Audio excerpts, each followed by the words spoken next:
Cette semaine, dans le balado, on retrouve de vieilles connaissances, on fait de nouvelles connaissances et on se passionne pour une drôle de série de télé. Bienvenue à mon ciné balado en compagnie de Patrick Marleau et Jean-François Breton. Salut Jeff! Salut! Alors, un menu très chargé cette semaine. Ouais, beaucoup de sorties. Ouais, c'est ça, la semaine dernière, c'était comme un petit répit. C'était une hors d'œuvre avant le plat principal. Ouais, exact. C'est plus un potluck. Là. Il y a de tout. Alors, avant de faire entamer le tour d'actualité, un petit mot de notre commanditaire. Oui, le Club musical de Québec, votre diffuseur de concerts de calibre international dans la capitale, ouvre une fenêtre sur le monde grâce à 6 nouvelles destinations musicales en 2024-25. Parmi ces artistes d'exception, le violoniste grec Leonidas Kavakos interprète Bach en solo. Le Israeli Chamber Project nous offre Petrouchka et d'autres œuvres au caractère magique et le pianiste français Pierre-Laurent Aymard tisse des ponts entre les compositeurs passés et présents. Nous soulignons également de grands retours avec les Thalys Scholars en retraçant 1000 ans de chant. Le baryton Thomas Hampson célébrant la liberté aussi bien par la musique de Mahler que par les mots d'Abraham Lincoln, ainsi que le clarinettiste Martin Frost, l'altiste Antoine Tamesti et le pianiste Shai Wozner se réunissant autour de la danse et du folklore. Prenez rendez-vous dès maintenant avec les plus grands artistes en vous abonnant à ces événements incontournables. Détails au clubmusicaldequebec.com. Excellent. Alors, vu que tu as des nouvelles, j'ai des nouvelles, semaine, j'ai je vais pris te le laisser temps de partir le bal. Eh bien, Lionsgate confirme que suite au John Wick 4, il y avait le personnage de Kane incarné par Donnie Yen. Eh bien, il aura son propre spin-off. Alors qu'on attend Ballerina, qui devait sortir cet été, qui a été repoussé au début juin 2025. On dit que le film sur Kane, là, donc c'était lui qui est aveugle puis qui se battait beaucoup avec sa canne, on va tourner cette année là, peut-être, puis ça va se passer un peu après qu'il a été libéré de ses obligations envers la grande table. Il y avait comme une scène post-générique de lui, là, on dirait qu'il allait se faire attaquer justement. Ouais, c'était une des filles du Continental. Ah oui, c'est ça. La fille de celui qui voulait se venger et tout. Fait que j'imagine qu'on va reprendre à partir de là. Je sais pas si c'est... j'ai oublié le nom du réal là, qui fait à tout le monde. Chad Stahelski. C'est Stahelski, mais c'est pas lui qui fait Ballerina, par exemple. J'ai oublié. Fait que je sais pas si c'est lui qui va le faire ou si c'est même pas annoncé tout à fait encore. Ouais, mais j'ai pas vu le nom. Ouais, c'est ça. Nom de sortie pour la réalisation. Mais bon, fait que on part d'un spin-off à gauche et à droite. Oui, c'est parce qu'on avait même aussi une série de Continental sur plateforme. Ouais, que j'ai pas écouté. Moi non plus, j'ai pas je pense qu'il a été reçu moyennement. Ouais, c'est peut-être le fait que c'est un prequel puis que ça se passe 50 ans avant. Puis c'est ça qui intéresse un peu moins les gens. Là. Mais parce que tu sais, on se demande toujours si, spoiler, ça fait 1 an, 2 ans, là, si John Wick est mort ou pas. C'est comme, il a l'air mais c'est pas clairement montré. Il pourrait encore avoir fait semblant de. Et... Ils ont laissé une porte de sortie. C'est ça. Ouais. Mais je pense qu'ils vont laisser mijoter ça un peu parce que là, dans le fond, ils travaillent sur des spin-offs entre-temps. Fait que peut-être que dans 3-4 ans, on va dire non, là, John Wick chapitre 5, il était pas mort. Peut-être. Bien que Keanu dit que plus ça va, plus c'est difficile pour lui de se mettre en shape pour tourner. Là, c'est ça. Puis je pense que t'es mieux de battre le fer pendant qu'il est encore chaud. C'est-à-dire que si tu lui donnes 3-4 ans de pause, puis que là, tu dis « OK, là, remets-toi en forme, puis on rehausse la barre des cascades puis des arts martiaux, plus d'escaliers à débouler. » Là, t'es comme « Ouais, mais là... » Tu sais, l'air de rien, il va approcher 60 ans. Il doit avoir mis cinquantaine. Oui. C'est ça. Ouais. Fait que je le traite pas de vieillard, là, mais à un moment donné, c'est plus rough. Là. Tout à fait. Je sais pas si tu veux qu'on se renvoie la balle, si tu as d'autres nouvelles. D'accord, allons-y. Moi, avec un remake annoncé. Je me rappelle plus si on avait déjà évoqué, mais pourtant, la nouvelle semble sortir cette semaine. Là, mais on aura droit à une reprise de Barbarella. Oui. Avec Sydney Sweeney. Exact. Qui va jouer dedans et produire également, comme elle avait fait avec son film. Voyons, le nom m'échappe. Immaculée, c'est ça, effectivement. Elle a quand même été chercher Edgar Wright à la réalisation. Fait que déjà là, je trouve ça intéressant parce que Barbarella, à la base, est une bande dessinée. OK. Quand même, chose intéressante, c'est une bande dessinée française Mais le film avait été une coproduction France-Italie à l'époque, le film de 1968. Avec Jane Fonda. Avec Jane Fonda, qui est une Américaine, fait que c'est comme un gros potluck international. Évidemment, une bande dessinée qui était très sexy pour l'époque que c'était sorti, où le personnage de Barbarella est comme une espèce de justicière, mais complètement décomplexé par sa sexualité. Ouais, j'ai vu ça il y a très longtemps pour la blague, justement. On m'a dit que c'était over the top. À l'époque, ça a-tu été... à l'époque, t'étais pas là en 68, là, mais je veux dire, est-ce que ça a été bien accueilli ou c'était déjà un So Bad It's Good ou un... Ouais, c'était plus navet, ça. C'était pas un navet, mais ça n'avait pas été non plus un immense succès, là. Je pensais vraiment à un film qui est devenu culte dans les années 70, probablement lors de reprises tard les soirées. Puis, tu sais, sans tout respect avec les moyens de l'époque et le budget qu'il y avait, là, quand les anges volent, puis tout, là, c'est pas super. Là. Non, c'était vraiment un film de série B. Là. D'ailleurs, produit par Dino De Laurentiis, qui a fait fortune là-dedans, là, avec les Conan, entre autres, dans les années 80. Okay. Oui, c'est vrai que... Mais pour ça, et Dune de David Lynch aussi, c'était mais je suis comme surpris que ça soit de 68. Ouais. Parce que je m'en souvenais pas, puis en l'ayant vu, ça avait l'air plus d'un film des années 80, de un peu B, là, B-movie un peu. Mais je sais pas s'ils vont garder un côté kitsch un peu à la blague ou s'ils vont y aller, on se prend au sérieux. Effectivement, ça reste mystère, à voir. Ouais. Donc, à suivre, mais c'est un projet que je trouve déjà intéressant, ne serait-ce que par la présence d'Edgar Wright, qui nous avait donné quand même l'excellent Scott Pilgrim, lui aussi. Mais c'est pas pour tout de suite, parce que les deux ont comme d'autres projets avant, là, dont le fameux remake de The Running Man, que Wright fait avec Glenn Powell, l'autre partie de je sais pas, leur rom-com, que j'ai oublié le titre déjà, de cet hiver. J'ai l'impression que ça doit être comme un 2026. J'ai l'impression que le projet est en cours d'écriture, probablement que ça va être tourné en 2025. Puis, ça aurait du sens. Quelque chose comme ça. Puis, puis elle a travaillé sur un film de boxe. Là, oui. Fait que, voilà. Mais de toute façon, pas pour minimiser ça, là, mais tu as une préparation physique, puis tu tournes, mais elle, une fois que c'est tourné, ton film de boxe, à moins qu'elle soit productrice aussi dessus, puis qu'elle veuille suivre toutes les étapes, sinon elle devient disponible pour l'autre projet. Là. C'est ça. Surtout si elle veut être actrice et productrice, elle va apprendre à mener plusieurs projets en même temps, comme des Margot Robbie et autres. Et tantôt, on parlait de suite. Mortal Kombat 2, ton favori. Oui, que j'ai vu aucun des films. Oui, c'est ça. Mais toi, tu dois être plus d'un crack de ça. Moi, j'ai plus l'âge des jeux vidéo, puis des premiers films très mauvais des années 90, la trame sonore et tout. Là. Non, tu l'as bien dit. J'étais comme... j'ai jamais été intéressé tant par les jeux vidéo à la base. Ouais. Puis, je voyais que ces films-là étaient très mal reçus. Oui, ça me donnait pas le goût de les voir. Là, mais c'est pas des bons films. C'est juste que quand tu as joué au 1, 2, 3, t'es genre, je veux voir Sub-Zero à l'écran. Ça va être fou. Là. Mais les histoires sont... c'est des jeux vidéo. Fait que c'est comme, c'est le combat mortel. Il y a plein de monde puis de créatures qui doivent se battre.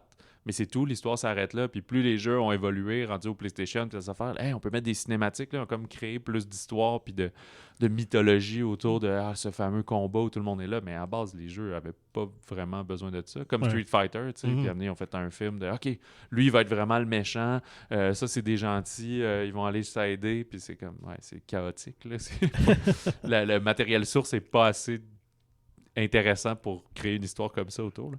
Fait que bref, Mortal Kombat, le premier film avait eu quand même les clients avaient, pas les clients, les cinéphiles avaient comme des réserves dessus. Là. Très poli de dire des cinéphiles pour Mortal Kombat.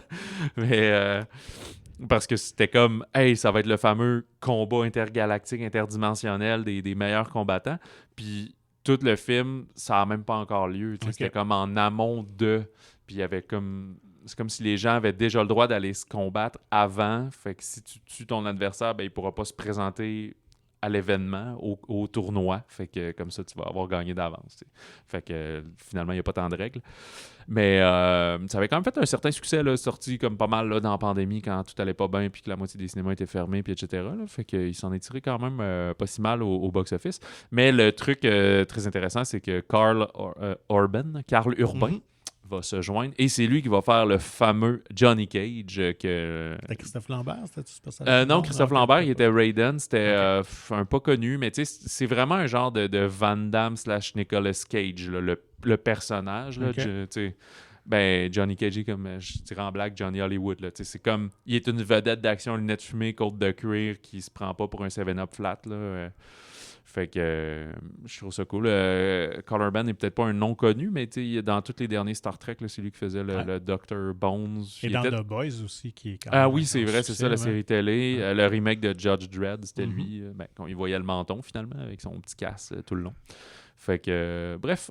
Puis on a une date, c'est le 24 octobre 2025, donc dans 15 mois. Fait que c'est quand même une bonne période. Tu vois, l'autre avait sorti en mars et tout, mais ils vont peut-être se permettre d'être plus violents, gore, parce que c'est des jeux vidéo aussi que dans le lore autour, là, dans ce qui construit toute la patente, tu pouvais mettre des codes, des cheat codes pour avoir plus de sang. C'était un jeu qui était R-rated parce que les coups de poing, il y avait du petit sang qui giclait. T'avais des finishes, des fatalities que ils arrachent la colonne vertébrale puis des affaires. Fait que s'ils se permettent d'être gore puis de dire anyway, notre public cible, c'est pas tant du monde de 12 ans, on y va pour un R-rated qui ici serait peut-être 16 ans et plus violence. Puis on fait ça sanglant, on sort ça le 24 octobre. Juste à temps pour l'Halloween, mais que le film va être encore bon pour novembre. Un peu comme Five Nights at Freddy's. Il est sorti à la limite, mais il a pu fonctionner en novembre parce que c'est plus gros que juste Halloween. Oui, c'est ça. Il y a quand même un gros fanbase. Fait que... C'est ça, alors que les films qui sont plus horreur contextuels à la saison de l'épouvante, t'es mieux de les sortir début octobre puis essayer de les runner toutes... pour se mettre dans le bain parce que dès le lendemain, c'est fini, comme les films de Noël, bref. C'est tout pour moi. L'autre nouvelle, tu l'as couvert, fait que je sais pas si... Bon, ben, moi, j'y vais avec un nouveau film d'Astérix, en animation cette fois-ci. Mais là, c'est avec leur nouvelle gang qui est plus... c'est-tu pâté, là? L'autre fois, on disait qu'ils ont changé. Au niveau de la disposition, j'ai pas vu... je pourrais pas dire. Mais ceux qui ne reviennent pas, c'est Laurent Astier, par exemple, qui avait produit les deux derniers films, Le Domaine des Dieux puis Le Secret de la Potion Magique. Quand même 2014 puis 2018 pour ces deux productions-là, qui avaient quand même connu un bon succès puis étaient très bien accueillis. Puis c'était les premiers films aussi en adaptation en numérique, en 3D. Là, oui, c'est vrai. Toujours dans parce que le dernier, ça avait été comme Astérix chez les Indiens. Là, genre 95. Là, puis... donc, fait que ça va être une nouvelle aventure aussi. Je pense qu'on a... pourtant, il y aurait matière à prendre des albums, il y en a beaucoup, mais bref, qu'on va avec une aventure originale qui s'appelle Le Royaume de Nubie. Alors, ça va se dérouler en Égypte. C'est pas si fou prendre des histoires originales parce que, un peu comme Tintin, là, c'est parce que c'est des bandes dessinées de 40 pages. Là. Si tu mets ça en animation, tu sais, Tintin est un bon exemple. Il prenait les bandes dessinées complètes puis il faisait des films de 28 minutes avec. Là, puis il manquait pas grand-chose. Là. Fait que c'est pas assez lourd pour...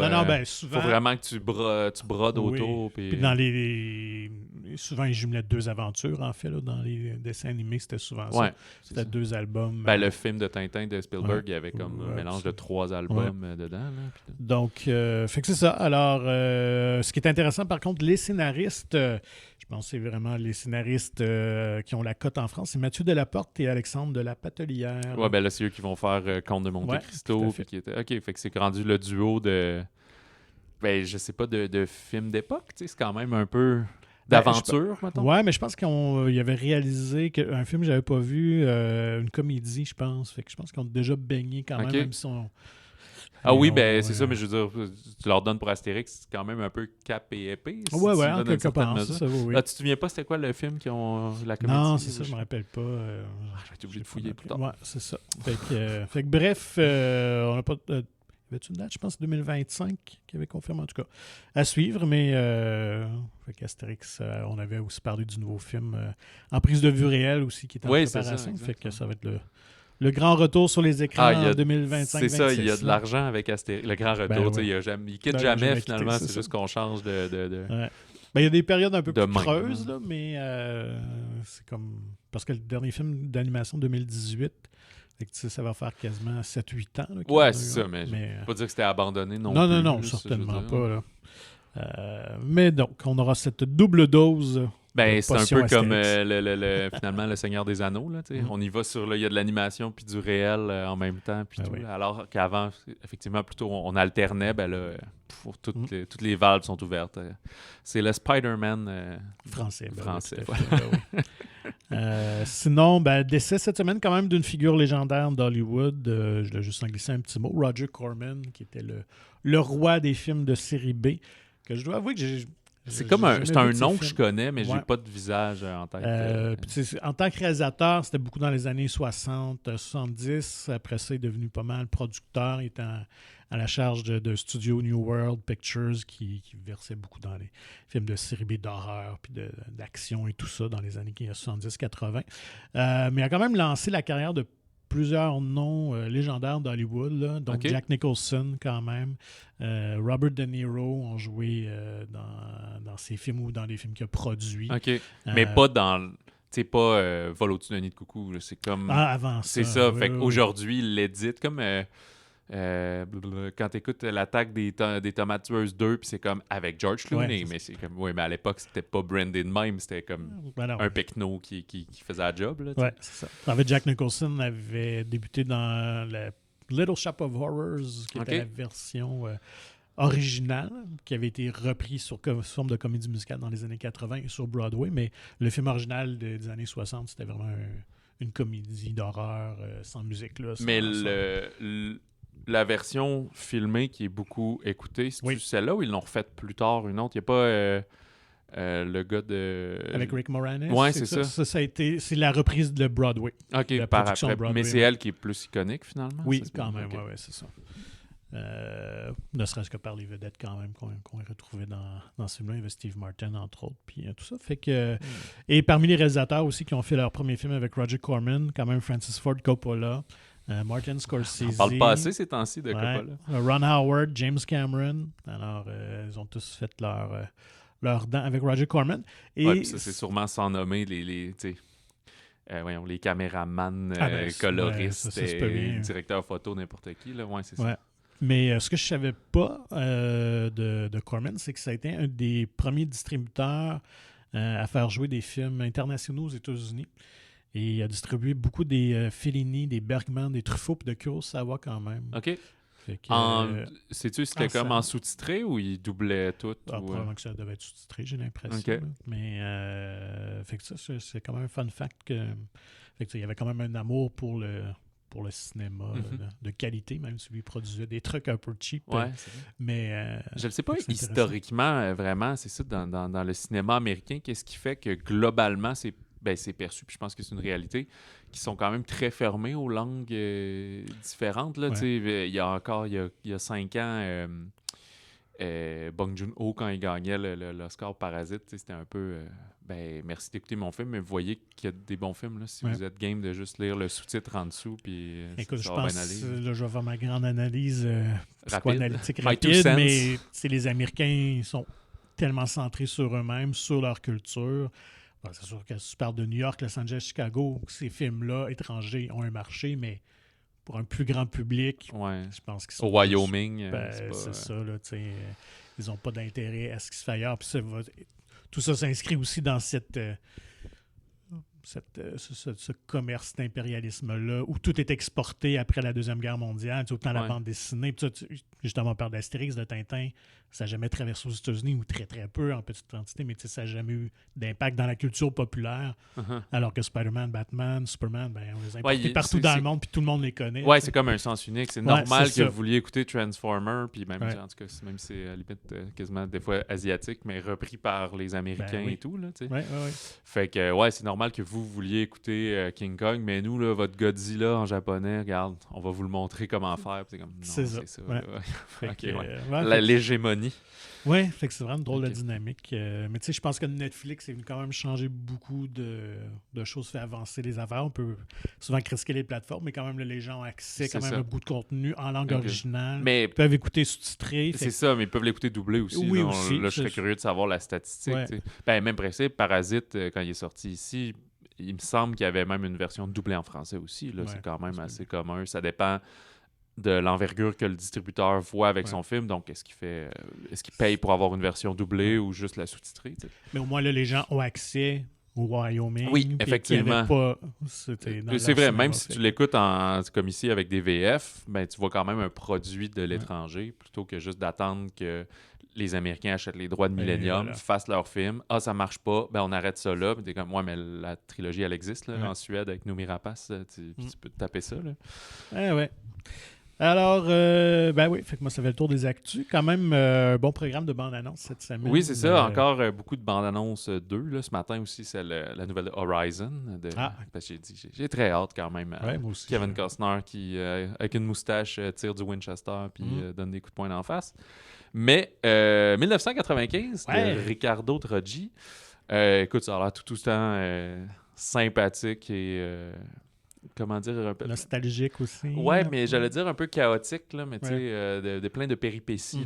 Rocambolesque. Ouais, rocambolesque, merci. Il est projeté en Égypte cette fois-ci pour faire son projet choisi dans la course Destination Monde. Fait que le concept de l'émission, il faut qu'il réalise des courts-métrages à chaque semaine, je pense. Sauf que là, il est comme un peu laissé à lui-même. On comprend qu'à mener, même sa caméra va briser. Il se ramasse un peu n'importe où. Puis finalement, ses films sont pas tant appréciés. Fait que grosse remise en question et tout. Fait que j'ai bien hâte de voir ça. Moi aussi, vraiment. Ouais, tout à fait. Un fan favorite, comme on dit. Et FFC, Francis Ford Coppola, Megalopolis, alors que la petite teaser, petite séquence était sortie la semaine passée. Quelques jours plus tard, la bande-annonce du film. C'est drôle, quand on en discutait la semaine passée, ben, je l'avais pas vu, fait que j'avais juste en tête et je ne me l'imaginais vraiment pas comme ça. Moi, je voyais quasiment un Cosmopolis, justement, le trait noir et blanc, où le film là, où l'enjeu est la nourriture, là, je me souviens plus, le futur dystopique, j'ai oublié comment ça s'appelle. Là. Ouais, moi aussi. L'usine de bouffe, en tout cas, ça. Puis finalement, non, c'est assez coloré, puis ça a l'air quasiment un peu... moins d'en face que ça, mais un peu Great Gatsby, là, d'une certaine manière, là, sans être tout le... t'as un côté très influence des années 30, même si on est dans un futur, mais on est dans cette décadence-là d'après-guerre et tout ça, là, l'opulence et la richesse et le glamour et le... Ouais. Voilà, mais pour ce qui est de l'histoire, c'est assez cryptique, là. C'est l'air juste des images... troublante, puis un peu de si tu vrai, si tu pas vrai, etc. Là. On semble être dans la démesure à la manière des films de beaucoup des films de Coppola. Est-ce que le running time est annoncé? C'est une affaire de 2h55? Je l'ai pas vu passer, honnêtement. Puis là, il va être présenté à Cannes. Il a déjà été présenté. OK. Ouais. Et je pense que tu me disais que c'est assez... Les critiques sont assez partagées pour l'instant. On salue tous son instinct visuel et visionnaire, effectivement. On dit que c'est un film qui est vraiment pas conventionnel dans sa trame, donc j'ai hâte de voir à ce niveau-là. Mais après ça, j'ai l'impression que c'est une question, est-ce que tu embarques ou non dans l'histoire, dans la proposition, là? Fait que je pense pas que c'est un film qui a des défauts techniques, mais je pense que c'est peut-être plus si on embarque ou non là, dans cette folie-là. C'est très audacieux aussi que on parlait du marché américain et les films étrangers, etc. Mais il est toujours pas distribué par personne, mais on voit à la fin de la bande-annonce comme sur IMAX prochainement, puis il est allé, tu me disais que c'est directement avec IMAX qu'il a pris son deal. Fait qu'il est quasiment en train de fonder sa société de distribution tranquillement, à force que... Ou peut-être qu'un genre de Apple pourrait acheter son film puis l'envoyer distribuer comme ils ont fait décemment, là, comme ils ont fait avec Napoléon puis Argyle. Là, mais bon, pour des raisons de qualité de film, c'était différent, mais voilà. Non, tout à fait, ça va être une histoire à suivre pour nous, évidemment, parce qu'on aimerait ça le voir en salle. Fait que je pense que ça donne un edge. Je pense que ça crée encore plus d'engouement, le fait que c'est comme, hey, on va-tu le voir, va-tu pas le voir, va-tu être vraiment distribué ou super limité, puis il va falloir descendre à New York un dimanche pour aller le voir, mais... Fait que, très curieux de ça. Moi, je sens que ça va sortir début automne, là. C'est comme, on disait, un feeling, surtout si t'es avec IMAX. Trouver un trou là, entre les films d'été et Joker. Tu sais, t'as un certain buzz de Cannes. Je suis pas sûr qu'il attendrait le 25 novembre pour être dans la liste des Oscars parce que là, il va y avoir trop de films largement distribués qui vont y rentrer dedans. Puis même là, si un distributeur prenait les droits rapidement, là, un Paramount, Sony, une affaire de même, Eux autres aussi, là, leur calendrier est pas mal déjà établi. Ça a le droit de bouger, mais il est pas mal déjà établi pour l'automne, pour le temps des fêtes et tout. Fait que je pense que ça serait septembre, début octobre peut-être. On verra si je dis n'importe quoi. As-tu noté d'autres bandes annonces? Juste une petite dernière dont tu m'avais parlé, que j'ai pu voir en salle, Never Let Go. Avec Halle Berry. Oui, Halle Berry, film d'horreur, genre de suspense psychologique qui sortira en septembre, le 27 septembre. Fait que, c'est Alexandre Aja. Hein? Oui, quand même. On dit-tu Aja? Je sais, les J qui sont prononcés comme des H en espagnol.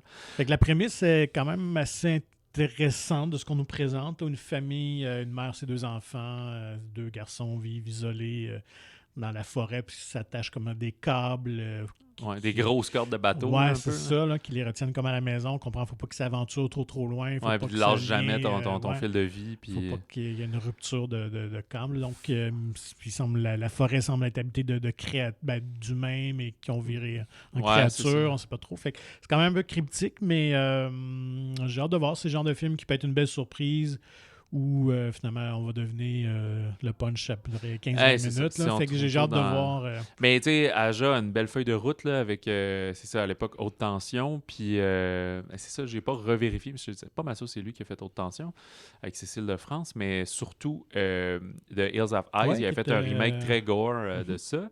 Puis Crawl, qui était quand même... Moi, j'avais pas vu. Le monde... à la base, ça avait l'air super niaiseux, un film de 2 crocodiles géants pendant une tornade, fait comme une inondation, puis la fille est comme coincée dans sa maison, elle essaie de libérer son père qui est au sol, Barry Pepper, puis là, tu dis, ça va être débile, mais c'est vraiment bon. C'est pas plus... faire attention à les comparants, là, mais c'est pas plus débile que quand Jaws est sorti du monde, on dirait un requin géant. Franchement, là, c'est niaiseux, mais... C'est vraiment bien fait, c'est le fun. C'est surtout des alligators crocodiles en CGI, là, par exemple. Là. C'est pas des vrais, là, évidemment, mais c'était bien fait. Puis je pense que ça durait genre 1h30. Là, il comprenait ce qu'il faisait. C'est un bon gestionnaire de suspense à l'écran. Genre. Voilà. Puis je te le recommande. C'est comme un mi-post-apo, pas post-apo, mais un film catastrophe et à la fois suspense d'horreur, mais tu sais, t'as genre 2 personnages. Fait qu'il n'y a pas du monde qui se font manger par des alligators aux 2 minutes. Là, c'est bien meilleur que Lac Placide, t'en fais pas. Et puis, Lac Placide, parenthèse, je repars. J'avais oublié, là, mais je sais pas si t'as déjà vu ce film-là. Là, avec, j'ai jamais vu. Ah, OK. Mais moi, je l'avais vu une couple de fois quand j'étais jeune. Là. C'était comme le niveau horreur qu'on tolérait. L'alligator géant au milieu d'un lac, là, t'sais. Mais ça dure genre 1h20. Là. Il y a tellement rien dans ce film-là là, que c'est comme... Ouais. Il y a Wicked aussi de John M. Chu qui ont sorti une très longue bande-annonce de genre 3 minutes et demie. Ça va être une comédie musicale. Donc c'est comme la sorcière du magicien d'Oz qui a son histoire, si on veut, comment ça commence. On fait la méchante sorcière, parce qu'ils sont 2. Je connais tellement pas ça, le magicien d'Oz, que c'est ça. Mais là, ça va même être en 2 parties. C'est comédie musicale. John M. Chu, lui, qui est derrière In the Heights, Crazy Rich Asian. Il a fait beaucoup de clips et d'affaires pour Justin Bieber aussi. Fait que dans l'univers des gros budgets, de beaucoup de monde, des chorégraphies, des affaires comme ça, gère très bien ça. J'avoue que c'est comme un film que je suis vraiment à mi-figue, mi-raisin. Là. Je connais pas le magicien d'Oz, vraiment. J'ai jamais vu... Je suis très neutre envers ça, mais je demande à être séduit. Là. Ça peut très bien arriver, mais je suis surpris qu'il fasse une comédie musicale en 2 parties. Ça, je trouve ça très bold move de la part très audacieux de Universal. On mise vraiment sur le fanbase du Magicien d'Oz, dont moi non plus, je ne connais pas tant la mythologie. Et surtout, c'est une adaptation aussi d'une autre pièce de Broadway, Wicked, qui a eu un immense succès. Je pense que ça fait une quinzaine d'années que ça roule. Mais c'est pas toujours gage de succès au cinéma. Je ne sais pas s'il y a des subventions américaines qu'on ignore, mais je salue, comme je dis, mais tu sais, ils font beaucoup d'adaptations des pièces de Broadway en musical, puis ça marche pas. Ça marchait il y a quelques années, là, il y a 20 ans, 15 ans. Il y en a eu certains succès, mais... T'as Les Misérables là, qui avaient bien fonctionné. C'est ça, mais je trouve que c'est quand même globalement beaucoup d'appelés, peu d'élus. Oui, non, je suis entièrement d'accord. Mais tu sais, tout le monde est à la recherche de nouveaux IP qu'on peut amener sur écran. Puis c'est dur que ça coûte pas cher. Là. Si tu veux que ça soit bien fait, puis si ça se trouve un des peut-être plus économiques, ça a été La La Land, parce qu'il y avait c'était beaucoup sur un duo, un couple, il y avait moins j'ai besoin de 70 figurants en barrant 7 rues dans New York. Là. Tu sais, quoi que Wicked est beaucoup en studio, fait qu'il y a peut-être cet enjeu-là, là, je sais pas trop. Mais c'est sûr qu'on se positionne en tout cas pour être un des films familiaux du temps des fêtes. Ouais, ben ça va sortir au Thanksgiving. C'est ça. Voilà. On attaque-tu les nouveautés de la semaine? Ben oui, alors restons dans la comédie familiale, justement, avec If de John Krasinski. Oui, Ami imaginaire au Québec. Alors, Krasinski qui nous avait présenté les A Quiet Place, qui était plus dans le suspense d'horreur. Surpris avec ces films-là comme réalisateur et co-scénariste. Et c'est ça, ce qui l'a placé à devenir aussi un producteur dans le monde d'Hollywood et plus juste le gars de The Office. Cette fois-ci, c'est avec son ami Ryan Reynolds qui ont bâti tranquillement ce projet-là.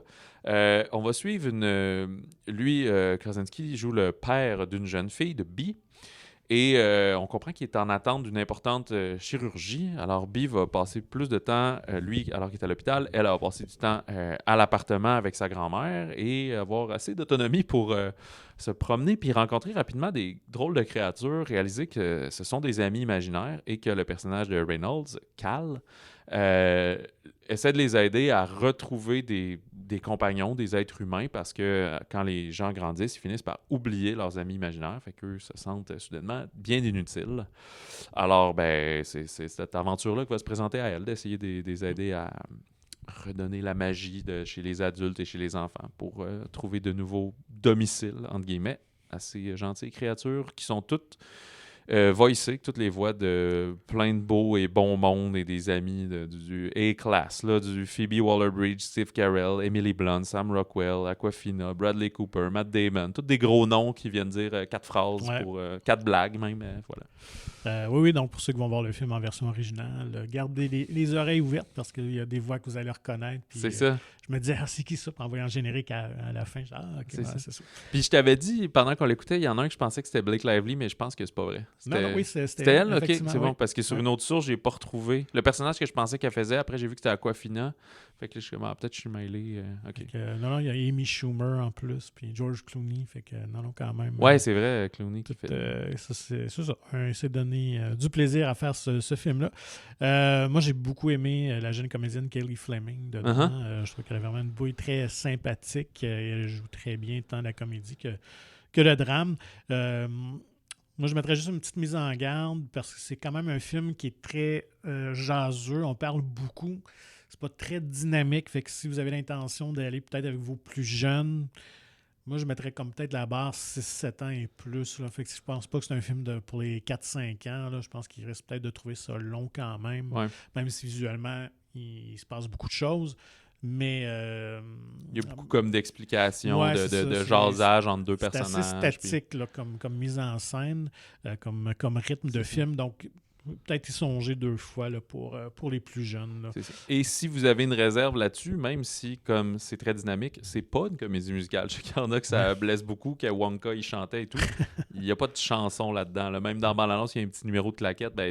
Ça dure 1 minute. Là. Il n'y a pas... c'est pas chanté. Fait que, bref, je pense que c'est une offrande familiale, un nouvel univers pour Krasinski. Je pense pas qu'il va y aller dans 2, 3, 4 suites avec ça, mais je veux dire, il sort de l'horreur, il se permet de faire autre chose. Je trouve qu'il se donne quand même aussi le bon rôle du bon papa. Là. Déjà, tu sais, lui qui dans la vraie vie est en couple avec Emily Blunt, ils ont des enfants. Pendant la pandémie, il faisait les good news machin là, sur YouTube. Là, il faisait des lives où il donnait juste des bonnes nouvelles pour rendre ça plus joyeux avec ses enfants puis tout. Fait que il y a quand même, c'est le nouveau Tom Hanks finalement. Oui, effectivement. D'une certaine façon. Oui, je pense qu'il est positionné comme ça. Puis, c'est une comédie gavée de très, très bons sentiments tout le long. Là, fait que c'est ça. Je pense qu'on essaie juste de provoquer le bonheur, amener quelques larmes à l'œil là, pour nous émouvoir un peu. Je pense que dans son personnage, tu sais, il est plus en retrait parce que c'est vraiment sa fille avec Ryan Reynolds qui font plus les aventures. Mais... il me fait penser aussi un peu à Ah mon Dieu, je peux pas croire voyons. Robin Williams, dans genre Madame Doubtfire, là, tu sais. Patch Adams. Ouais, très Patch Adams, effectivement. Là. Non, ça va bien, on est joyeux, là, genre une chirurgie, mais faut garder le sourire, puis la vie est belle. Puis... Les années 90, c'est sûr, c'est Chris Columbus qui aurait réalisé. Avec Robin Williams, effectivement. T'as mis le doigt dessus. Ouais, je pense que Krasinski a écouté ces films-là, puis tu sais, la grosse musique, ben, c'est quand même Michael Giacchino qui a fait, Giacchino, je pense, quand il y a 2 C. Qui est comme un des très forts là, ces temps-ci, là, à la Hans Zimmer et tout, là, qui fait la musique de un film sur 2, lui ou son équipe, là, etc. Là. Ben, pas un film sur 2, mais comme un film sur 5, pour vrai. Là. Fait que voilà, pour Amis imaginaires, If, dans le sens de Imaginary Friends, mais je pense qu'on aurait dû le renommer un peu à cause qu'en même temps, il est sorti le... Ben, il y a quelques blagues de tout ça, parce qu'eux-mêmes, ils s'appellent des If, là, comme la gang des Amis imaginaires. Mais il y a eu le film d'horreur Imaginary qui était aussi sur des amis imaginaires qui est sorti en mars. C'était plus niché là, avec Lionsgate et tout, mais je sais pas si on a changé le titre pour éviter un peu de se mêler et dire non, nous, c'est pour la famille, c'est pas la version horrifique possédée. Il n'y a pas d'ourson qui tue du monde dans ce film-là. Non, c'est ça. L'ourson est un vieux routier des amis imaginaires bien sympathiques. Restons avec les pré-ados dégourdis avec, moi, je pense, le film que j'ai préféré de la semaine, Ouragan, Fuck You Tabarnak, Arabal. Oui, ou Ouragan FYT, là, pour être plus poli, mais c'est ça que ça veut dire. Arabal qui avait fait Quand l'amour se creuse un trou il y a quasiment en 2016-2017, ça fait un bout. Puis en fait, avec l'Ouragan FYT, il avait fait un court-métrage il y a une dizaine d'années, 2013 je pense. Que j'ai vu, c'est ça. Puis ça avait connu un bon rayonnement là, dans tout le milieu du court-métrage et de l'underground. Des nominations au prix Jutra puis canadien aussi, tout ça. Voilà. Fait que, c'était vraiment distingué avec ce court-métrage-là. Que j'ai pas vu, mais ça m'a donné le goût de le voir. Là. Il doit être ouais, parce que surtout, ce qui est intéressant de ces affaires-là, c'est un peu comme Turbo Kid, des trucs comme ça, c'est que c'est sûr que c'est pas le même jeune, les caméos doivent être différents puis tout, mais cette même idée de... Ben, en fait, on va y venir. L'idée, c'est qu'on est dans les années 90 à Montréal, puis on suit une famille de maganés, là. Puis le père qui est un peu très caractériel, il a la mèche courte, mettons, puis tout le monde l'emmerde, là, si on veut. Fait que il fait à sa tête, puis il se retrouve en prison pour assaut, si je me souviens bien. Fait que pendant ce temps-là, ben, la mère qui est un peu ancienne junkie, je pense, ou de quoi que ce soit, ben finalement, la DPJ va débarquer, amener son petit frère à Ouragan, là, genre le bébé. Fait que lui, recherché par la police aussi pour ça, va se sauver, décide de changer son nom pour l'Ouragan pour dire « Hey, le système, mange mes shorts ». Lui, c'est un garçon d'11 ans. Ouais, c'est ça, pardon. Fait qu'il va se ramasser avec une gang de punk, puis qui vont un peu l'élever, là, si on veut, là, dedans de quelques semaines, quelques mois. Puis il va réaliser que même dans l'anarchie puis dans ceux qui sont contre le système, il y a quand même des règles puis du respect qu'il faut essayer d'établir. Fait que je classerais ça comme une comédie dramatique, là, un coming of age au travers de ça. C'est pas juste 100% drôle. Il y a des affaires quand même bouleversantes qui se passent là-dedans. Mais par son traitement, on n'est pas dans le misérabilisme. Oui, exactement. C'est ça. Il y a un côté... C'est ça, il y a un côté drôle à tout ça. Là, on dirait que le noir et blanc est un effet punch que plus une espèce de lourdeur. Là. C'est pas la liste de Schindler non plus. Là.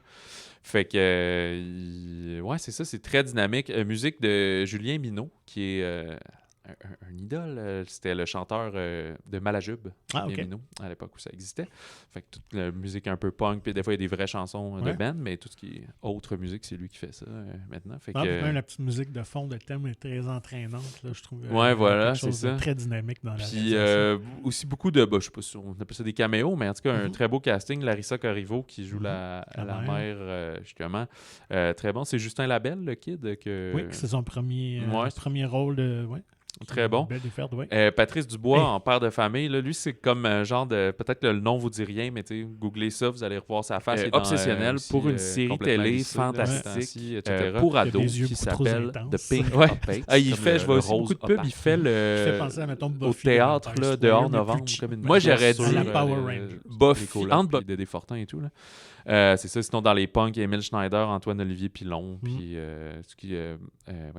Pascal Monpetit qui est là. Évidemment, Martin Dubreuil pendant une petite séquence dans un film indie québécois, c'est sûr qu'il est là. C'est ça. Fait que je pense pas que c'est disponible partout, mais quand même un film pas coup de poing au sens qui va nécessairement vous choquer puis réveiller vos consciences, mais comme tu peux pas t'endormir devant ce film-là. Là. Vraiment pas. C'est très dynamique par la musique, l'énergie de cet âge-là où t'es comme fâché contre tout. Puis lui, en plus, ce qu'on comprend, c'est ça, c'est qu'il veut pas son éducation. T'sais, il haït l'école, il haït sa prof. Qui est joué aussi par Karine Gontier-Heinemann. Fait que, il est fâché contre tout le monde. Il est fâché contre lui-même, il est fâché contre sa famille, même s'il les aime. Il est comme, c'est ça, il a de la misère à se placer, puis il y a comme aucun ancrage, finalement. Non, c'est ça. Écoute, moi, ça a été vraiment un gros coup de cœur, honnêtement. J'avais aucune attente ou, je me disais... ça va être encore un autre truc de drame social, là, quand j'ai vu le super synopsis, lourd, là, ça, puis finalement, non, puis tu as évoqué Turbo Kid d'entrée de jeu, puis je trouve qu'on a ce ton-là, il y a comme une espèce d'insolence dans le ton, dans la réalisation, dans les dialogues, il fait un peu bande dessinée à un moment donné. Fait que j'ai trouvé ça très dynamique, très punché comme dialogue, effectivement, puis je pense que le réalisateur avait travaillé avec une comédienne scénariste, Tania Duguay-Castillo, que je ne connais pas, mais c'est elle vraiment qui a travaillé ça. Fait que c'est très naturel, très cru. Et tu as parlé de Patrice Dubois qui est juste crinqué là-dedans, là, complètement. Oui, c'est ça. Moi, j'ai vraiment adoré son personnage très coloré. Ouais, ben au cinéma, c'est cool, mais dans la vraie vie, t'es genre... Tu sais, c'est quelqu'un que tu peux pas gagner contre lui. Parce qu'au final... tout est de la faute du système. Les policiers, c'est tous des mange-mardes. Puis, il y a une scène à un moment donné, il veut utiliser les toilettes. L'autre dit désolé, les toilettes, c'est juste pour les clients. On a eu du grabuge. Non, mais c'est juste moi, non. Puis, il finit par pisser dans l'épicerie. Puis, il est comme, il va t'emmerder, c'est sûr. Parce que dans sa tête, tout le monde est contre lui, un peu. Là. Puis, lui, il se voit comme un grand défendeur. Lui, ce qu'il fait, c'est juste, c'est correct de voler des riches parce qu'ils sont riches, fait qu'ils vont, le système est fait pour ça, là, puis t'es comme, il doit être lourd, là. C'est ça. Donc, Ouragan, FYT, Fuck You Tabarnak. Donc, déjà, pour le titre, c'est génial. Si vous aimez le cinéma québécois et des films un peu audacieux qui sortent de la marge, là, bien que ça demeure très accessible, là, c'est pas du tout niché, mais c'est sûr que la facture, on n'est pas dans le gros film commercial, mais vraiment. Non, mais c'est ça, mais je trouve que justement, quand on dit que comme tu pensais que ça serait peut-être le drame, là, qu'à un moment donné, quelqu'un va être de dos, va se remettre en peine. Tu sais, dans la vie, mon garçon, il faut faire comme ça, puis que son père meurt, puis qu'il est en deuil, puis tu sais, comme.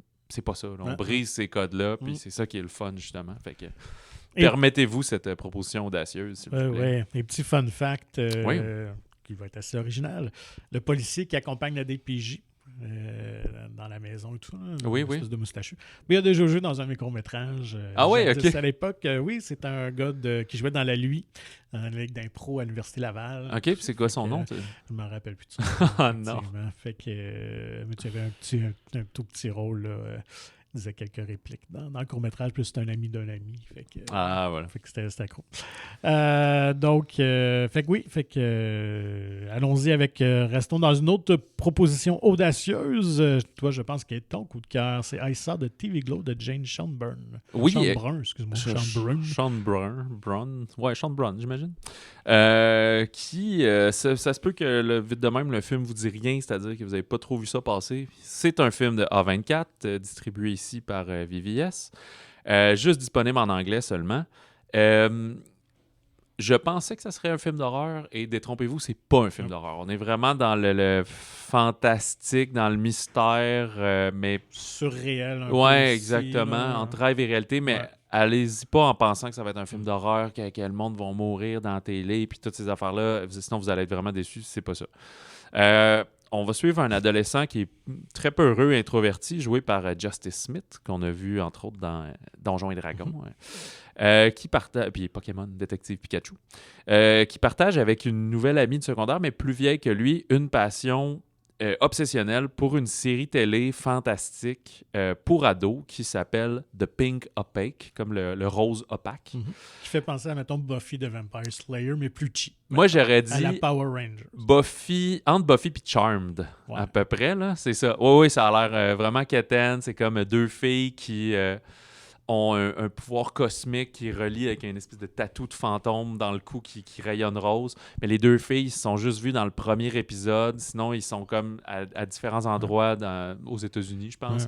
Puis là, il y a comme j'oublie comment il s'appelle, le méchant, mais qui est comme dans la lune, puis qui leur envoie des démons, puis des affaires de même. Puis tu sais, tournage aussi qui fait un peu Power Rangers. Là. C'est juste une personne en costume qui danse un peu en faisant ha ha ha ha. Puis là, ça, c'est le méchant. Là. Fait que oui, très cheap. Mais le film n'est pas une comédie, le film TV Glow, mais moi, il y a des affaires qui me faisaient rire parce que c'est l'ultime clin d'œil aux années 90. Ouais. Puis dans la temporalité, je vais compléter le synopsis par après, mais dans la temporalité aussi, on se promène entre quand il était jeune puis maintenant, aujourd'hui. Parce qu'en fait, ce qui arrive, c'est que oui, ils sont fascinés sur cette série télé-là, mais un jour, la série va être annulée, puis à peu près au même moment, son ami va comme disparaître puis être considérée comme morte. Fait que lui, le personnage, j'oublie son prénom, plus tard, le personnage de Justice, il repense à tout ça, puis tu vois que ça l'a marqué à tout jamais, puis il va commencer à douter, dans le fond, est-ce que c'était vraiment moi puis une série télé, ou dans le fond, est-ce que ça n'était pas la réalité, puis c'est pas lui-même, puis c'est pas vrai un peu... serait-ce vrai, en fait, ce qu'il y avait là-dedans? Puis est-ce que, justement, comme les personnages, on essayait de leur faire oublier leur pouvoir pour les mêler, ben peut-être qu'on fait ça à lui. Fait qu'il y a vraiment un clin d'œil à cette... Quand tu as une fascination pour une émission télé, puis tu voudrais que les gens soient tes amis, ou que tu voudrais être dedans, ou que ça, tu es dans un endroit dans ta vie, surtout à l'adolescence, on parlait de l'ouragan, justement, où tu te cherches, puis t'aimes pas tant, où ils sont dans un bled perdu en banlieue. La fille, tu comprends aussi qu'elle a une vie familiale vraiment pas idéale. Là. C'est probablement qu'elle se fait battre ou que ça brasse à la maison. Fait que t'es comme, hey, je pense que ma vie serait vraiment meilleure si je pouvais avoir une aventure comme ça, si j'avais un lien d'amitié aussi fort. T'sais. C'est pas pour rien que des émissions comme à mon époque, là, les frères Scott, les Dawson ou plus tard Friends, comment Friends est devenu iconique, c'est parce que les gens voulaient être leurs amis, voulaient se tenir au café avec eux, là. Puis ils voulaient sortir avec Jennifer Aniston, mais ça, c'est une autre histoire. Fait que... Ou avoir sa coupe de cheveux. Ouais, peut-être. Se tenir au café, j'ai oublié comment il s'appelle. The Perks, c'est ça.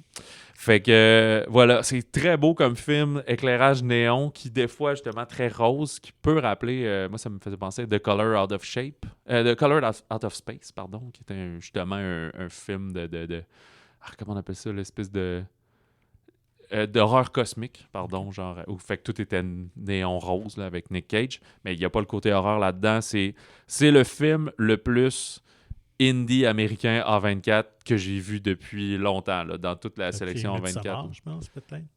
Ouais, mais celle-là, je trouve que la caméra est encore plus granuleuse. Encore. Oui. Ça se passe la nuit, il y a deux personnes, ils sont comme en train d'errer. On mélange beaucoup la temporalité, le réel, ça devient bien weird. T'sais. À un moment donné, il y a une scène de monologue, mais par-dessus elle, il y a comme des expositions d'astres, de constellations sur un projecteur, très vidéoclip de Phoenix, là, puis des affaires comme ça, fait que... Puis la musique très des années 90, là, qui ramène un peu le grunge, puis ce qu'il y avait à ce moment-là, fait que t'es vraiment dans une trame parallèle des ados de banlieue qui s'emmerdent, puis qui consomment le matériel de la pop culture qui a été créé pour eux, finalement. Des ados, elle est comme elle est dans le club de photos à l'école, tu sens qu'ils ont pas... C'est pas eux qui ont le plus d'amis dans la gang. Ouais. Assez marginaux. Ouais, c'est ça. Elle qui est homosexuelle en plus, fait que c'est ça, la vie est tough pour eux autres. Fait que c'est pas un film qui est misérabiliste, c'est un film qui va te mélanger, mais autant c'est dynamique, autant c'est lent, là, fait que... C'est pas pour tout le monde, mais moi, j'ai beaucoup apprécié ça. C'est pas, je pense pas qu'il va finir... je sais pas s'il va rester dans mon top 5. Pour l'instant, je pense qu'il y serait, mais il reste encore 7 mois à l'année. Là, fait qu'il y en a bien des films qui peuvent sortir, mais j'ai vraiment, vraiment aimé cette proposition et tout. Là, Issa de TV Glow. J'ai vu qu'il s'appelle des fois... J'ai vu briller la télé, mais je sais pas pourquoi, c'est absurde. Ils ont fait un titre en français, mais le film il est juste en anglais. Il n'y a même pas de version sous-titrée, fait que je sais pas trop. Fait que voilà, tu sais, je avais un peu plus de réserve, mais je pense pas que tu as détesté. En fait, moi, j'ai évoqué Midsommar parce que je classe dans cette catégorie de films audacieux, certes, déroutant complètement. Tu sais pas trop ce que tu as vu. On dirait que pour plus apprécier, j'ai besoin d'un peu plus de clés. Je trouve qu'on n'en a pas. Ouais, c'est assez cryptique. Là. Fait que c'est peut-être ça à quoi je m'attendais pas, justement. Mais c'est ça. Fait que c'est peut-être venu un peu moins me chercher à ce niveau-là. Mais je salue quand même les qualités du film. C'est indéniable. Puis ceux qui aiment ce genre-là, je pense que vous allez vraiment adorer ça. D'ailleurs, les critiques sont quand même très, très positives. Moi, ce que j'ai retenu, en fait, ce qui m'a peut-être plus intéressé, c'est la comédienne qui est Bridget Lundy Payne. Comédienne, moi j'aime beaucoup, j'ai découvert dans Atypical, qui est une excellente série sur l'autisme. Elle jouait la sœur d'un frère autiste qui veut juste s'intégrer à l'université. Tout ça. Une bonne série qui a eu quelques saisons. Puis surtout parce qu'elle était Billy Logan dans c'est ça, Billy Logan dans Bill and Ted Face the Music. Donc elle jouait la fille de Keanu Reeves, qui était un casting parfait. Ah, ok.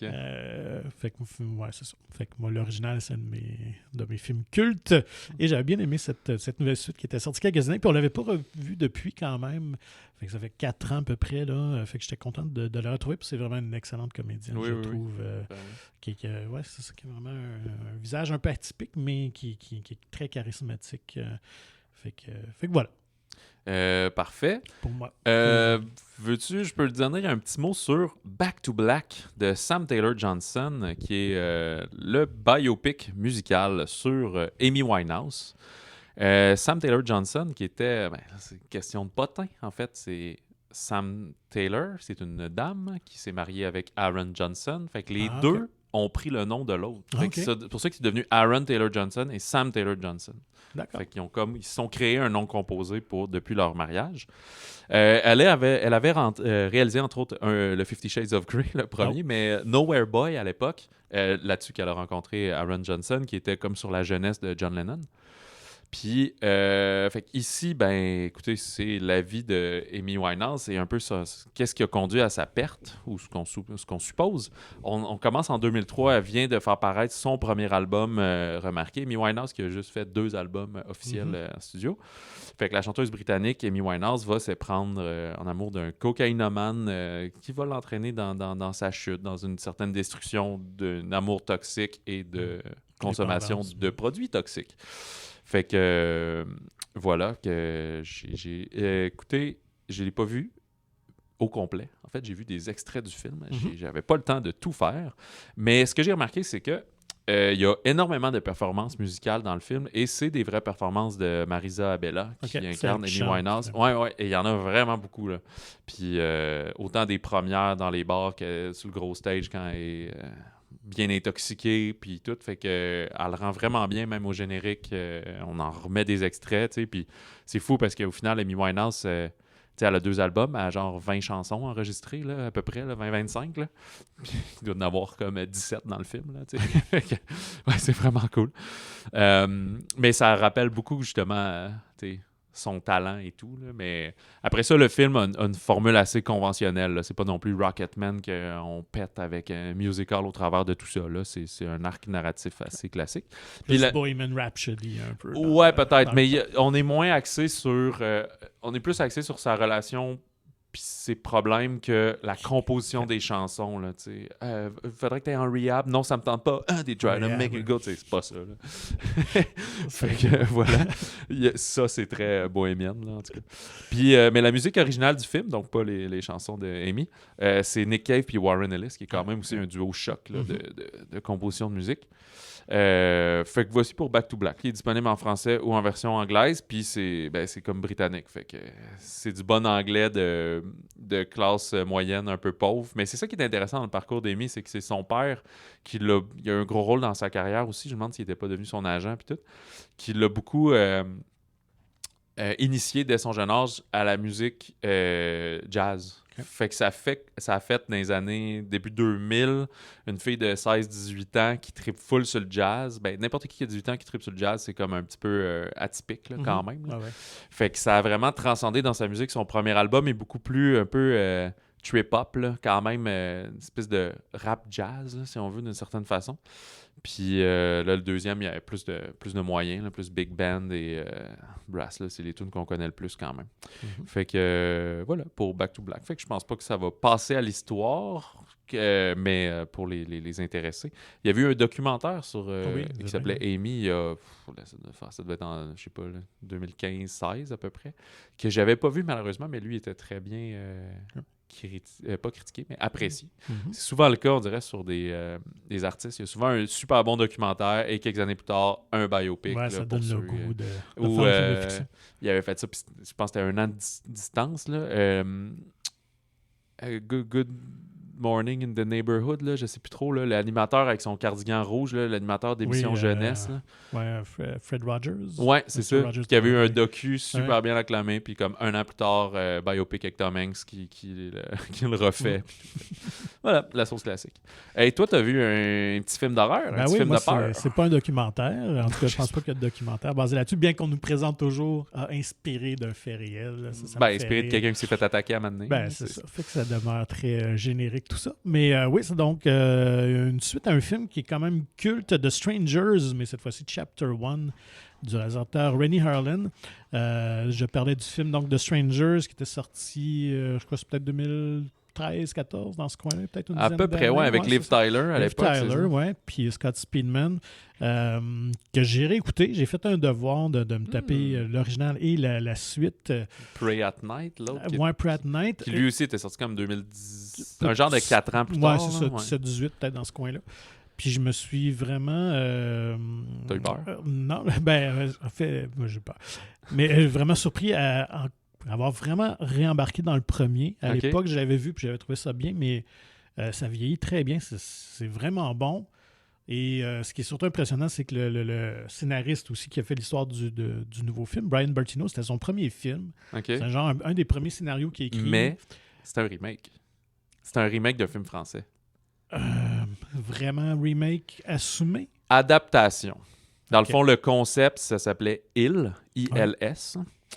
Puis c'était ça, là, un film de home invasion par du monde masqué, qu'on sait pas trop c'est quoi, blablabla. Puis dans le fond, les Américains ont comme pris le projet. Mais là, ils l'ont mis avec comme, c'est un couple dans une maison. Puis fait que c'est pas scène pour scène, mais le concept global a été repris. C'est ça, parce que pas un remake, la chute, le punch est comme pas pareil non plus. Puis tout, là. Parce que de ce que j'avais lu, c'est que c'est un scénario original qui avait gagné des prix dans différents festivals. C'est comme si, effectivement, ça serait probablement un scénario original, le scénario de ce mec, mais idée originale de les Français qui ont fait ce film-là. Fait que bref, c'est quand même le premier film qu'il réalise. Fait que en tout cas, le premier, il y a vraiment des bons moments de tension. Tu sais, et Liv Tyler qui était vraiment super. Et tout le backstory. Fait que bref, quand même, gros coup de cœur pour The Strangers. La suite est un peu moins bien réussie. C'est quand même audacieux de faire un peu autre chose, là, au lieu de juste envahir une maison. On est comme dans un... C'est pas dans un parc ou un parc camping? de maison mobile. Tout ça. Le terrain de jeu est un peu plus grand, mais en même temps, c'est qu'il y a beaucoup plus d'incongruité, là. Puis la réalisation, la facture est un petit peu plus cheapette, malheureusement. Donc, où on est avec ce nouveau film de Strangers Chapter 1, qui est donc 3e film de la série, mais... c'est un anté-épisode, un prequel au film original. Chapitre 1, parce qu'on a annoncé qu'il va y avoir 3 films. Ça va être vraiment une trilogie qu'on va sortir normalement au cours d'une année, bien que le volet 2 et 3, il n'y a pas de date encore officiellement de confirmer. Mais on pourrait s'attendre peut-être à cet automne. À l'automne, oui, c'est ça, le 2, puis probablement au printemps prochain, la conclusion. Donc, là, on est vraiment revenu aux racines du premier film. Donc, c'est un jeune couple qui voyage. Je pense qu'elle va avoir une entrevue à Portland, en Oregon, pour un travail dans un cabinet d'architecture. Fait que son chum l'accompagne et tout ça. Puis là, ils vont bifurquer dans un petit village, Venus, en Oregon, parce qu'ils ont faim. Problème de voiture. Ils vont être obligés de passer la nuit dans ce petit bled-là de 400 habitants. On va leur offrir une maison dans les bois, une maison un peu isolée. Et évidemment, nos mystérieux personnages masqués vont faire irruption, vont venir les terroriser. Ouais, le terrible trio. Oui, le terrible trio. Ce que j'ai encore apprécié, autant du film original aussi, c'est peut-être pour ça que ça avait marqué un peu mon imaginaire, puis que ça vieillit bien, c'est que tout ça est comme random et comme gratuit un peu, là, leur acte de violence. On n'a aucune explication, on n'a aucun on connaît rien d'eux, on voit jamais leur visage. Ils ont des genres de sacs de jute, là, ça tête. Ouais, puis les deux femmes ont comme une espèce de masque un peu à la Betty Boop, là, un peu oui. années 30 un peu. Là. Mais il y a juste une d'elles qui va dire une réplique à un moment donné dans chacun des films, là, qui est la même, pourquoi vous nous attaquez? Parce que vous étiez là, tout simplement. Fait que ce côté-là, très gratuit de la violence, fait que ça choque un peu, puis... c'est ça. Fait qu'on est vraiment dans cette continuité-là. Alors, ceux qui ont aimé l'original devraient s'y retrouver. Fait qu'on répond pas tant à toutes les questions. C'est vraiment pas une nouvelle aventure, pareil. Oui.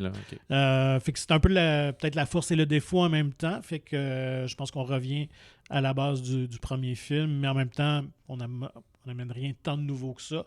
Mais honnêtement, Ray Harlin, qui est quand même un réalisateur de métier. Mais là, ça, c'est le mec de Cliffhanger. Hein? C'est quelqu'un de oui. Yeah. Puis ouais, c'est qui était, je pense, son dernier grand succès, parce qu'après ça, c'est un peu cassé les dents avec son film de pirate Cutthroat Island. Ah, c'était lui, avec ça? Gina Davis. Puis après ça, The Long Kiss Goodnight aussi. Ok, avec Gina Davis. Ouais, c'est ça. Mais Long Kiss Goodnight, c'était pas mauvais. Ça s'est peut-être pas marché au box-office. Ouais, je pense que c'était plus ça. Film d'action d'années 90. Mais je pense que c'était un film qui était à très, très gros budget pour l'époque. Okay. Puis, ça c'était avec Sam Jackson. C'est ça qu'elle a comme oublié qu'elle est une tueuse. Le fameux... à un moment donné, elle prend la poupée de sa fille là, qui normalement fait pipi, mais elle l'a remplie de gaz. Puis ah ouais, c'est bon ça. Mais Ray Harlin avait quand même débuté dans le crime horreur, parce que c'est lui qui avait réalisé le 4e Nightmare on Elm Street. Okay. Donc c'est ça. Fait que, écoute, c'est un bon Nightmare? Ou c'est le dernier bon. Okay. Mais on basculait déjà plus dans la comédie, là. Je pense que c'était le problème, un peu comme les Vendredis 13 aussi, quand Jason prenait trop de place, fait que Freddy est devenu finalement l'attraction, la vedette du film, avec ses 1001 répliques drôles. Fait que on était meilleur, mais au niveau technique, c'était quand même intéressant. Okay. Plus que les deux autres qui ont suivi. Fait que bref, il y a de très très bons moments de tension quand même.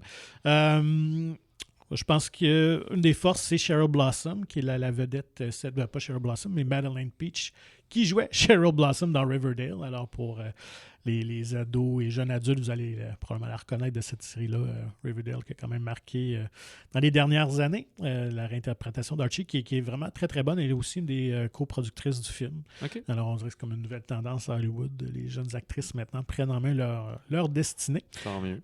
Fait que bref, fait que c'est ça. Fait qu'on réinvente pas la roue. Ça demeure assez efficace. Par contre, moi, ce que j'ai hâte, c'est la suite, parce qu'on a confirmé que les 2 autres films, ça ne sera pas la même chose tout le temps. Ce ne sera pas 3 films d'Home Invasion. Puis, fait qu'on comprend qu'on va amener le récit ailleurs. Est-ce qu'on va peut-être tranquillement terminer avec en se collant sur l'original? Parce que la question demeure toujours, parce que quand on cogne à la porte, on a toujours des personnages qui demandent est-ce que Tamara est là? C'est comme leur...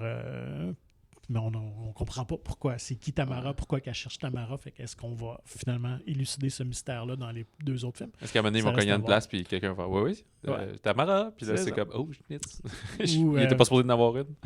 Donc, fait qu'à suivre, fait que honnêtement, c'est ça. Fait que je pense que c'est un film. Alors, on n'est pas encore là dans l'horreur, on est plus dans le drame psychologique. Là, fait qu'il n'y a rien de graphique. Je pensais qu'il serait allé. Non, vraiment pas. Puis c'était la même chose à l'époque aussi. The Strangers Prey by Night est un petit peu plus graphique, mais le premier, là, on est vraiment plus du drame de terreur. Ouais, parce que tu as 2-3 personnages, tu peux pas les tuer rapidement. Là, c'est ça. Puis même quand on les tue, t'as rien de très graphique. Là. Fait que bref, fait que c'est ça. J'ai bien apprécié. Le dernier film, là, je sais que ça va être un bon épisode. Je vais vous parler de Le mal n'existe pas, Evil Does Not Exist, du japonais Ryusuke Hamaguchi. Et ce n'est pas un film d'horreur, non. C'est lui qui avait fait Drive My Car il y a quelques années, traduit au Québec par Conduis mon char. Très bon. C'est ça pareil, mais ça sonne mal. C'est plus un drame social ici, un peu environnementaliste, mais je dirais vraiment social. On va suivre des citoyens dans un village forestier au Japon qui vont apprendre qu'il y a un promoteur là, qui vient de Tokyo qui veulent construire un endroit pour faire du glamping, donc du camping glamour. Okay. Fait qu'en disant, ça va hausser le tourisme. Donc, ça va être bon pour votre économie. Mais eux, ils ont beaucoup de réserves de dire, nous, on fonctionne beaucoup par l'eau de source, puis on est très en communion avec la nature, là, une petite bourgade, là, fait que comme c'est sûr que si vous foutez de quoi de super villégiature dans la forêt, ça va avoir des répercussions sur les animaux, sur le cours d'eau, sur nous. T'sais. Il y a vraiment l'idée de... Il y a un gros enjeu avec la fosse septique, là, fait que de vraiment nous envoyer votre marde finalement. T'sais. Fait que... à ce sens-là, fait que là, il va y avoir une espèce de dialogue entre les villageois, le village, donc, et les promoteurs, mais tu sais, c'est même pas le PDG, là, tu sais, il envoie son monde des coms pour aller jaser, pour juste... C'est une histoire de subvention aussi, de dire, ben là, on va avoir l'air gentil de parler avec eux, mais tu sais, on va couper la poire en deux, puis tu sais, comme, ouais, mais là, eux autres, ils ont pris le pouls du village, fait qu'ils sont un peu, ouais, ben là, on se sent mal, là, de... Surtout que c'est des employés, là, ils n'ont pas un pourcentage de réussite là-dedans, de succès ou quoi que ce soit. Fait qu'ils sont un petit peu, ben, ça serait cool de pas les contaminer puis de vraiment faire qu'eux, ils adhèrent au maximum dans notre projet. Mais de l'autre côté, le PDG est comme, ben là, si on met trop d'argent là-dedans, nous, c'est plus viable. Fait que, on voit que le glamping, c'est à la mode. Puis là, le film se passe comme en 2023. Fait qu'ils sont un peu, on se relève de la pandémie. Il y a plein de, justement, de financements qu'on peut avoir. Fait que go, faut que ça avance. T'sais. Le ton du film est très spécial. Là, on se souvient que, peut-être, souvenez-vous, que Drive My Car durait genre 3 heures là, sur l'accompagnement là, d'une conductrice avec un metteur en scène. Fait que là, ici, ça dure 1h45. Fait qu'on est comme, ah, ben, le timing raisonnable, un film moyen. Mais le film commence avec un travelling où tu regardes le ciel, mais tu vois comme les arbres. Fait que, les deux couches, des branches plus basses, branches plus hautes, avec une grosse musique classique forte, bien appuyée pendant comme 4 minutes, 5 minutes, avec les noms qui défilent au générique. Ça prend un bon moment là, avant qu'on commence à avoir de la jasette puis être dans ce meeting-là, si on veut, puis connaître un peu nos personnages. Fait que c'est un film qui aime prendre son temps. Des fois, ça a l'air d'être filmé avec genre une mini DV. Là. C'est comme... quand même laid, là, des fois, mais le beau dans le lait, là, c'est comme volontaire. Tu vois, les gens, on va suivre... Ce qui va arriver aussi, c'est qu'on va suivre un qui est comme un genre de homme à tout faire, qui vit juste avec sa fille. Puis, dans le fond, eux autres vont dire, ben, on pourrait essayer d'aller chercher lui, puis de l'ajouter, dans le fond, d'y proposer une job, puis de l'ajouter dans notre gang, puis comme ça aiderait à solidifier la relation avec les villageois. Fait que le film est comme en 2 rythmes. Là. Il prend beaucoup de temps. Des fois, là, tu vois un personnage qui marche parce qu'il transporte de l'eau. Puis là, tu dis, il va quitter le cadre de l'image, puis on va passer à autre chose. Puis là, ça commence à panner, puis à suivre la personne qui marche jusqu'à son char pour dropper de l'auto. Fait que de l'eau dans l'auto. Fait que les gens qui fument une cigarette, prend le temps de fumer en checkant dehors, éteint sa cigarette, part. T'sais, ils suivent un personnage qui marche pas trop, qui parle pas trop, pardon. Fait que t'es comme... finit sa phrase, embarque dans le char, démarre, les autres sont comme OK, ben il va partir sans nous, là, il faut rentrer dans l'auto. C'est quand même très, très spécial là-dessus. Fait que ça commence très lentement, ça devient. Moi, je trouve que ça nous happe bien dans le film sur OK, qu'est-ce qui va se passer dans ce discours-là entre les deux. Puis le film prend un genre de virage à 90 dans les espèces de 10-15 dernières minutes où il se passe complètement autre chose, pas surréaliste, là, mais on va vraiment ailleurs dans ce qui se passe avec les personnages. Fait que c'est très unique comme affaire. Un peu comme TV Glow, c'est pas pour tout le monde. Sachez ce que vous... Ben, pas sachez. Vous saurez pas exactement ce que vous allez voir, là, mais c'est pas... Pour public averti. Ouais, c'est ça, exactement. Cinéphile averti. Voilà, puis que c'est un film qui est le fun à discuter, mais t'auras pas une réponse claire sur est-ce que c'est bien ou mal un site de glamping, tu sais, ou quoi que ce soit là-dessus.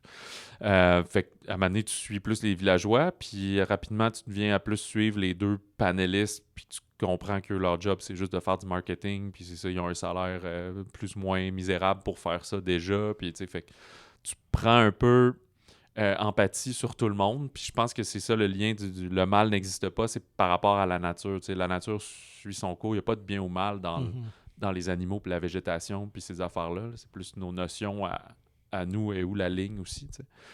Fait que, ouais, c'est ça. Fait que c'est quand même... ouais, très, très unique dans cette façon-là. Je pense honnêtement qu'on fait pas de cut ou quoi. T'aurais vraiment pas aimé ça. C'est vraiment... si on l'avait écouté ensemble, je le sais que c'est pas ton bag, cette affaire-là. Moi, je trouve que c'est très intéressant pour ça. Puis c'est un peu un film, je pense que Drive My Car était pas à grand déploiement, mais à gros budget, mais le film a fait beaucoup jaser. Puis je pense que lui-même s'est dit, là, je fais de quoi, Andy? Il faut que ça tourne plus vite, puis on y va, puis... Il y a quelque chose qui m'a frappé aussi, c'est que tu sais, au Canada, au Québec, c'est nos forêts, nos rivières, on est des bûcherons, les premières, pas les Premières Nations, mais les premiers colons, genre, qui sont arrivés, chemise carottée, puis nous autres, on connaît ça, le bois. Fait que je trouve, ça frappe mon imaginaire quand après, je vois des bûcherons japonais, tu sais. C'est comme, oui, ils ont du bois aussi, puis il se promène avec sa fille, puis il apprend à nommer toutes les essences d'arbres, puis c'est pas un garde forestier, c'est juste qu'il vit dans le bois, là, tu sais, c'est un petit village, il va conduire sa fille à l'école, puis il oublie toujours d'aller la chercher parce qu'il est bien dans l'une, tu sais, puis... Fait que... ouais, c'est ça, je trouvais ça intéressant, puis des fois, tu le vois fendre du bois pendant 3 minutes, là, tu sais, fait que... ouais. Ce qu'on avait un peu dans Maria Chapdelaine, à l'époque, mais Maria Chapdelaine de Sébastien... j'ai oublié son nom de famille, là. Sébastien Pilote. Oui, je pense que c'est ça, Pilote. Puis, tu sais, il y avait comme des ralentis là, sur du bois. Puis, tu sais, là, il n'y a pas ça. Il n'y a pas de... C'est quasiment la Steadicam là, sur un trépied. Puis là, tu tournes tranquillement pour suivre la personne. Ou tu es comme, OK, le char, la bûche, les affaires, tout est dans mon plan. Vas-y, fais-le. Parler pendant 4 minutes, c'est un plan fixe. Il n'y a pas de trouble là, tu sais. Fait que, ouais, je trouve ça très intéressant, cette espèce de cinéma international-là, de genre, ce film sera à nous. Je pense qu'il avait été présenté à Cannes l'an dernier dans X division là, de je sais pas quoi. Fait que, voilà pour ça. Et, écoute, ça fera, là. On a déjà un bon running time, là. Je sais pas s'il y avait d'autres films, mais nous, c'est ce qu'on a vu cette semaine. La semaine prochaine, 24 mai, Furiosa, A Mad Max Story, donc un autre préquel. Ça va être cool de voir aussi Chris Hemsworth en méchant. On voit pas, on n'a jamais vu à date, je pense. Non, je crois pas, effectivement. Il est présenté à Cannes aussi, hein, ça se peut-tu, ouais. Hors compétition, c'est ça. Fait que voilà, Dali aussi, de Quentin Dupieux, qu'on va écouter. L'homme qui tourne plus vite que son ombre. Oui, c'est ça, qui lui aussi présente de quoi à Cannes, il me semble, son nouveau film. Et peut-être qu'on verra Garfield aussi. C'est une bonne offre pour la famille. Ouais, c'est ça. De retour en 100% dessin animé, donc pas de mélange d'humains et d'animaux de synthèse comme les essais du début 2000. Alors, pour nous contacter, écrivez-nous balado@monciné.ca et procurez-vous gratuitement le magazine Mon Ciné qui est disponible en version numérique ou physique dans votre cinéma favori de la province. Visitez le monciné.ca pour plus d'informations. Sur ce, on vous souhaite bon cinéma, bon popcorn, et si jamais ça cogne à votre porte tard dans la nuit, qu'on demande où est Tamara, faites juste répondre, elle est ici. Peut-être que ça va changer la dynamique. C'est à essayer.